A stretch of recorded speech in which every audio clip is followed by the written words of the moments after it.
Hi friends, welcome to our channel. ఈరోజు మీకోసం good quality షిట్జు dogs అనేవి అమ్మకానికైతే తీసుకురావటం జరిగింది. 2 ఫీమేల్స్ అమ్మకానికైతే ఉన్నాయి. ఏజ్ వచ్చేసి 17 మంత్స్ అనగా 17 నెలలు. అంతేకాకుండా చాలా యాక్టివ్గా ఉంటాయి. ఎటువంటి హెల్త్ ప్రాబ్లమ్స్ అనేవి ఏమీ లేవు. Very friendly dogs.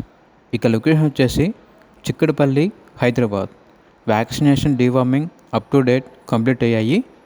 వీటి యొక్క ప్రైస్ వచ్చేసి 2 కలిపి తీసుకుంటే కేవలం 8,000కే ఇస్తారు. సింగిల్గా తీసుకుంటే 5,000కే ఇస్తాము అని అయితే చెప్పడం అయితే జరిగింది. ఇక డాగ్స్ కావాలన్న వారు ఈ వీడియో కింద టైటిల్లో ఓనర్ నెంబర్ అనేది డిస్ప్లే చేయడం జరిగింది. ఓనర్కి కాల్ చేయండి. అలాగే ఛానల్ని సబ్స్క్రైబ్ చేసుకోండి. Thank you. By by.